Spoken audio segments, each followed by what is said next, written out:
Olá pessoal, sejam bem-vindos ao Pedagogia de Boteco. Hoje estamos aqui com o professor Ivan para conversar um pouco acerca de um tema bem diferente. Hoje a gente vai conversar sobre a questão de perguntas inusitadas que nós, enquanto professores, já escutamos e que de alguma forma elas mexeram conosco.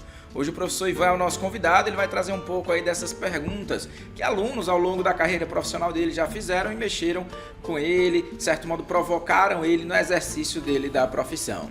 E aí, professor Ivan, seja muito bem-vindo ao Pedagogia de Boteco. Valeu, Marcos. Olá a todos. Vamos falar sobre esses assuntos escabrosos que os meninos gostam de perguntar ao professor, fora, dentro de sala, enfim, na vida.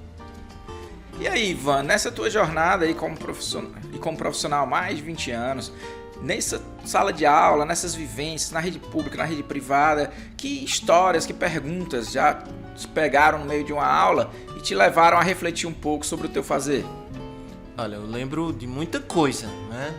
Muita coisa mesmo, mas uma marcante, que eu acho que é o mote da nossa conversa de hoje, foi um estudante, né? Não vou dizer qual foi o gênero, né? Um estudante chegou e disse assim: professor, se eu sou homossexual ou lésbica, né? Não vou dizer o gênero, eu vou pro inferno? Isso foi no começo da aula.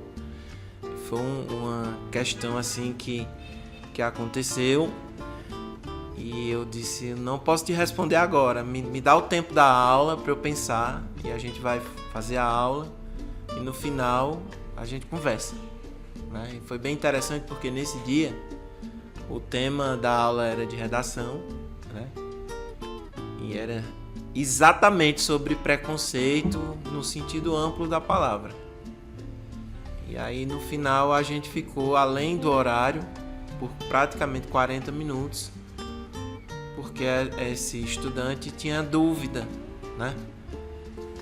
E tinha medo, temia muito, questão familiar, enfim.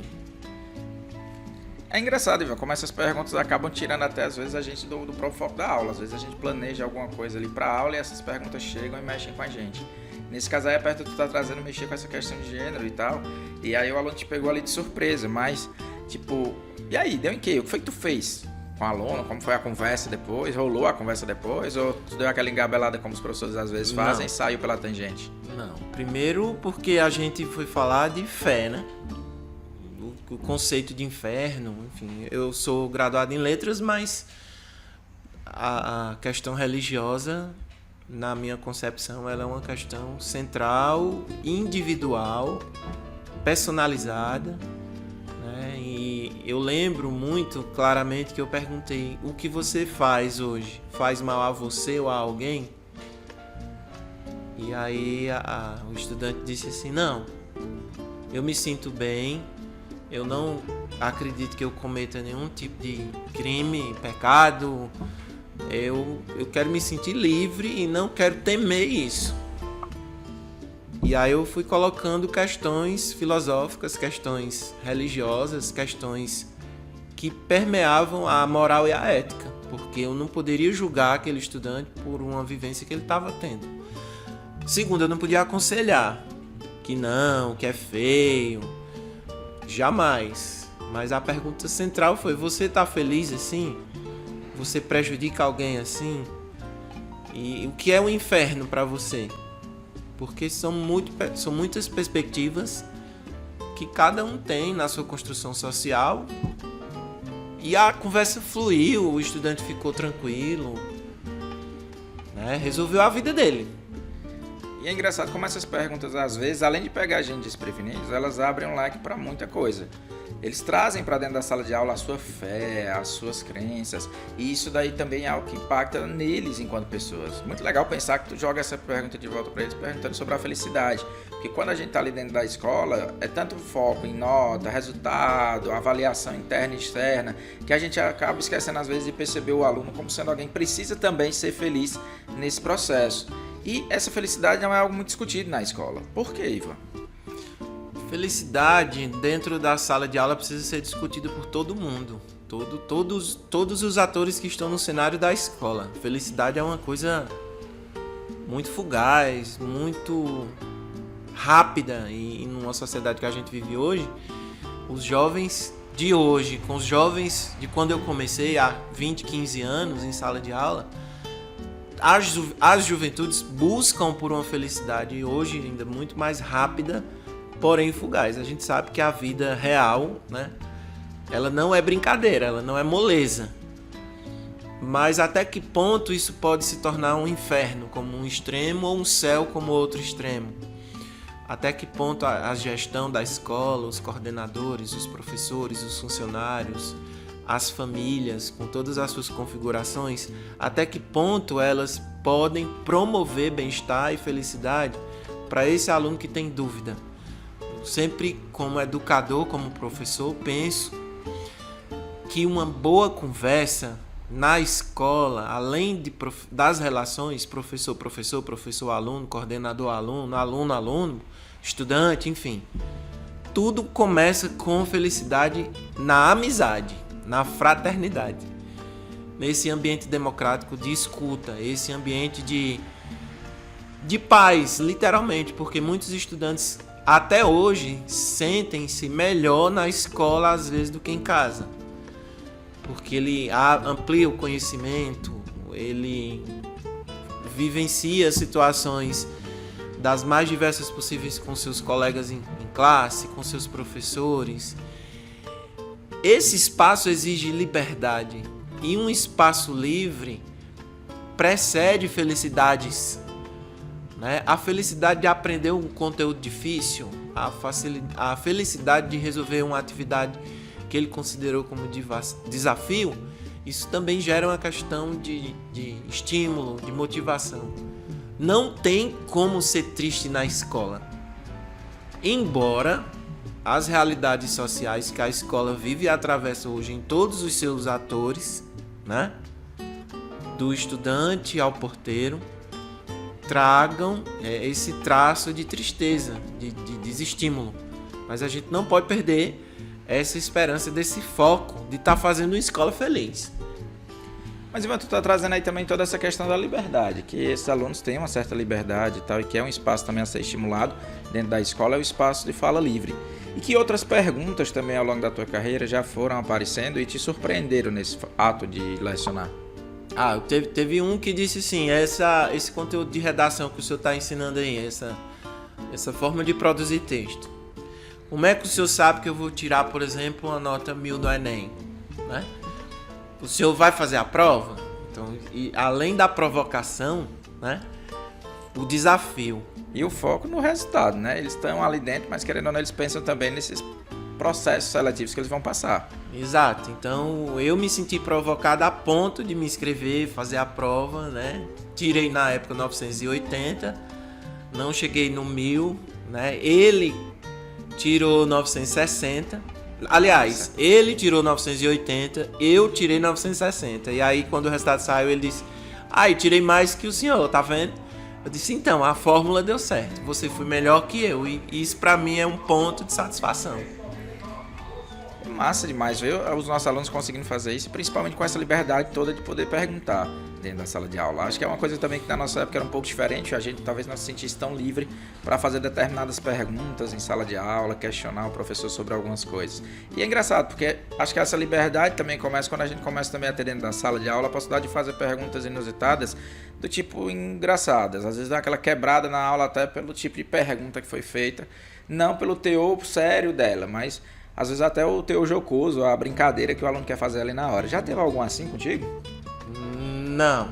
Assim, teve. Perguntas das mais estranhas possíveis. O senhor é casado?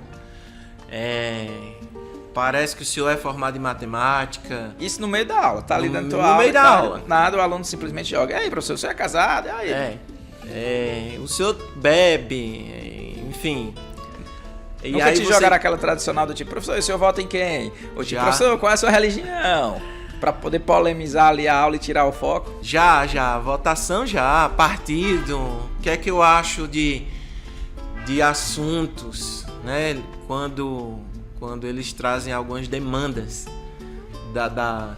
da vida social, né, do cotidiano, algum assunto que a imprensa divulga, eles perguntam, principalmente sobre política e polarização. Eu penso, Marcos, que nos últimos 15 anos, o Brasil, nos últimos 15 não, que eu tenho 15 de profissão, né, 20 com a faculdade e tudo, mas nos últimos 10 anos, sim, após a internet, após as redes sociais, né, antes disso eu tenho essa memória, né, de alunos do primeiro ano, do nono ano do fundamental, perguntar religião, ideologia de gênero, que na época nem se chamava assim.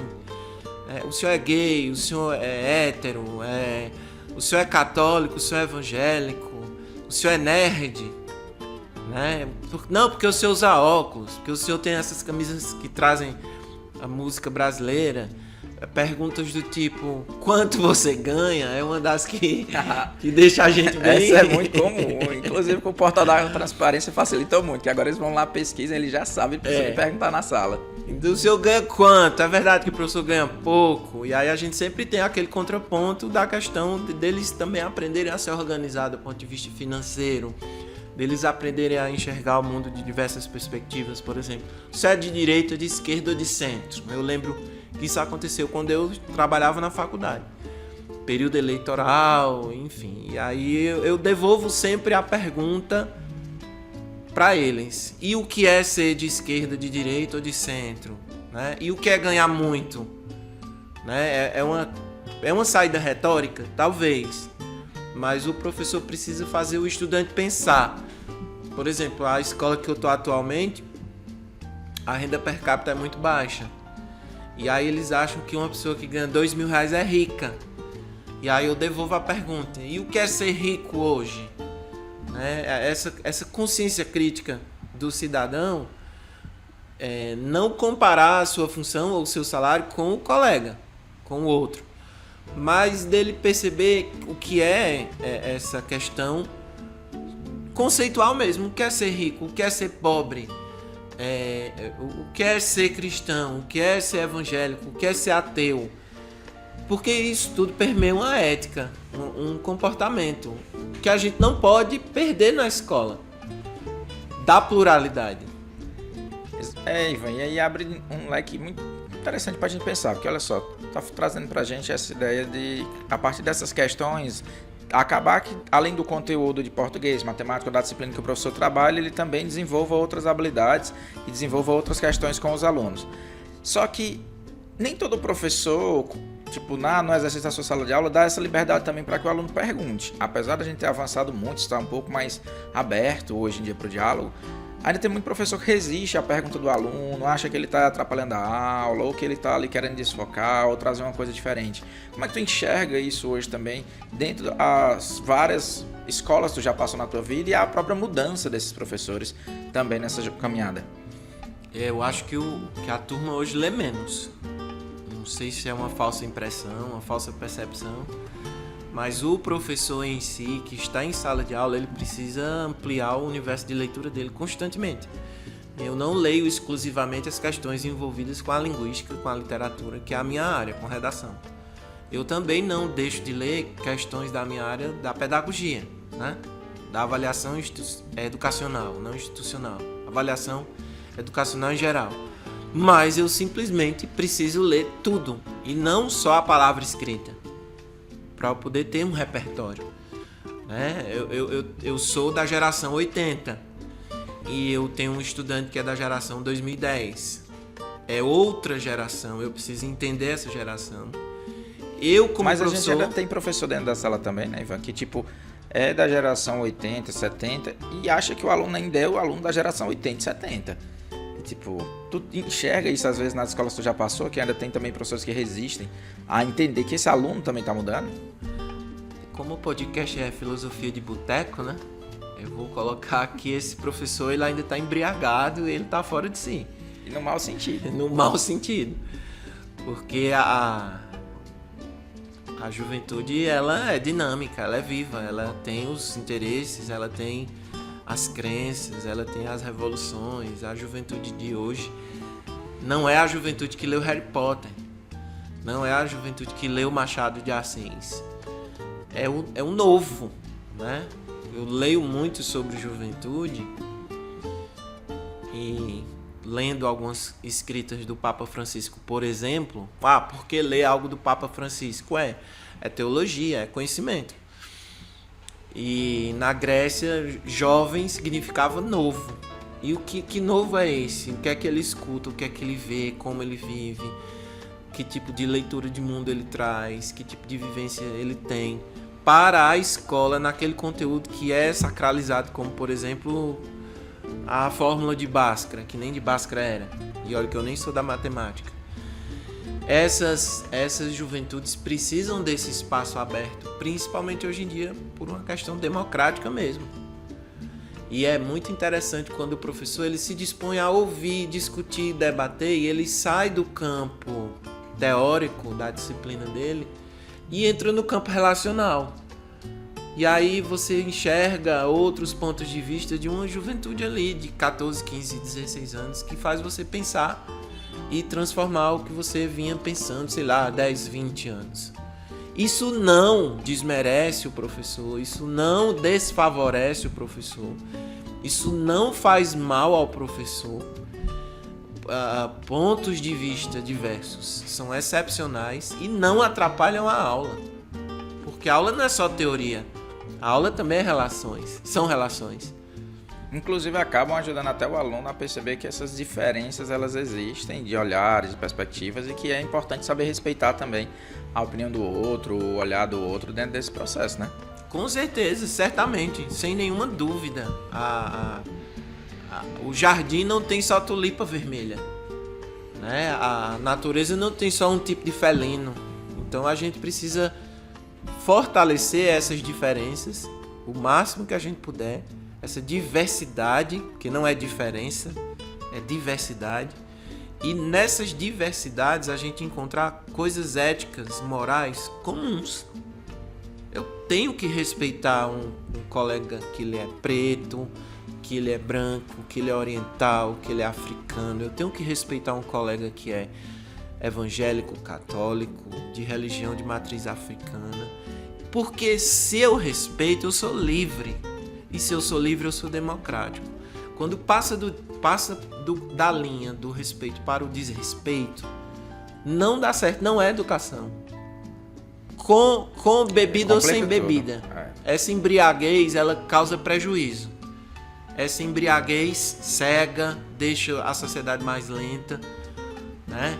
As pessoas mais vulneráveis e muito mais tristes do que já estão. E tu acha que nessa caminhada toda também, aí dentro da sala de aula, dentro das escolas, esse aluno continua provocando os professores, te provocando também com perguntas da mesma maneira, ou ele tem diminuído, tem aumentado as perguntas, ele tem provocado mais a escola, ou ele tem se tornado mais apático também a isso? Como é que tu tá enxergando isso do aluno? O aluno mudou. Então, mudou também as perguntas que eles fazem. Mas ele continua ainda aberto a perguntar, a provocar o professor ou não? Sinceramente, sim. O que falta, e sempre foi assim, né? Eu entrei em sala de aula em 2007. Mas eu gosto de dizer que eu entrei em sala de aula com 2 anos e 6 meses. Porque o professor foi estudante. A gente não pode perder essa identidade estudantil. De estar aprendendo, de ser uma pessoa aprendente, aprendiz, né? Eu queria colocar o substantivo aprendizado no gerúndio, né? Um aprendente, aquele que não parou ainda de aprender. Mas que espaços são oferecidos na escola para que esse estudante demonstre o que ele é? Porque muitas vezes o que é que acontece? Ele não tem esse espaço democrático, respeitoso, alegre, social e principalmente de confiança. O jovem, eu lembro muito de uma fala, de uma palestra do Padre Léo, que o jovem é igual a um saco de batata, né? E o velho, né? O adulto, é igual a um saco de açúcar refinado. Quando você despeja o saco de batata, ele as batatas caem todas. Se ficar alguma no fundo do saco, você bate e elas caem. E o velho é o saco de açúcar refinado. Você vai derramando e o açúcar teme em ficar e você vai e dá trabalho de tirar. E o que é a batata e o açúcar? É justamente o discurso, a tirar de dentro o que ele tem a dizer. Jovem não tem filtro, ele fala. Se ele sentir um espaço de confiança, ele diz nome, sobrenome, RG e CPF. Mas se ele não sente esse espaço de confiança, de fidelidade, que é muito da fraternidade, da amizade, ele se retrai e ele não diz. Faltam esses espaços. E muitos têm estrancado também, né? Então a gente tem visto muitos alunos também, eu costumo brincar que eles são alunos quase que invisíveis na sala de aula. Porque ele nem é aquele aluno que atrapalha demais a aula, nem é aquele aluno bom demais ali em resultado e tal, que chama a atenção pelas participações dele. E ele acaba sendo invisível ali dentro. Ele invisível a gente não percebe tanto, porque enquanto professor nós não somos tão incomodados por ele, nem positivamente nem negativamente. O que vai fazendo também com que ele não pergunte, com que ele não provoque, com que ele não participe dessa sala de aula. E tipo, é triste até a gente perceber o quanto esses alunos também estão ali dentro, o quanto talvez eles não tenham uma carga de sofrimento também, a ponto de me esconder dentro disso. Exatamente, talvez pela questão que você está colocando da falta de confiança. Eu não sinto que eu posso confiar no professor, não sinto que eu posso confiar na escola, não sinto que eu posso estar aqui de forma livre, aberta, participativa dentro disso. Nessa jornada toda, você acha que isso mudou? Que tipo, o aluno tem se tornado mais aberto à escola ou que isso tenha piorado no sentido do aluno a gente tem tido cada vez mais alunos se retraindo dentro desse ambiente escolar? Não, isso é muito... Não sei se a palavra certa seria por épocas, por tempos. Sazonal. Isso. Eu penso que é o mesmo cenário, mudam os atores, mas as emoções e os sentimentos e as angústias são as mesmas, né? Eu tenho estudantes que chegam e dizem não tá bom por isso, e quem fez isso foi fulano. Mas tu não acha que, tipo, apesar disso, a forma como eles têm lidado com isso tem sido diferente? Por exemplo, a gente vê o aumento do número de autoflagelação dentro das escolas, o número de suicídios aumentando, a própria violência dentro desse ambiente escolar se tornando mais grave e chamando mais a atenção também. Talvez seja uma forma também deles gritarem, deles sinalizarem para a escola também que a coisa não tá legal, né, não? Sim, e nesse ponto de vista, sim, porque eu, quando estudante, no final dos anos 90, né, ensino médio, a gente reclamava entre si. Nós, estudantes, reclamávamos entre si. A gente era uma turma insatisfeita. Era uma escola pública de ensino médio que o governador, o prefeito, eu não lembro quem, porque ainda não tinha essa divisão que tem hoje, para o diretor. Né? Me perdoe aí os meus diretores, mas eu sei que era uma atividade proforme, que eles tinham a questão burocrática da função, né? O pragmatismo da função. Não sei se no coração eles sentiam o que eu sentia e meus colegas sentiam, de parar o dia 11 de agosto, receber a autoridade, entregar apenas o livro de português e matemática, né?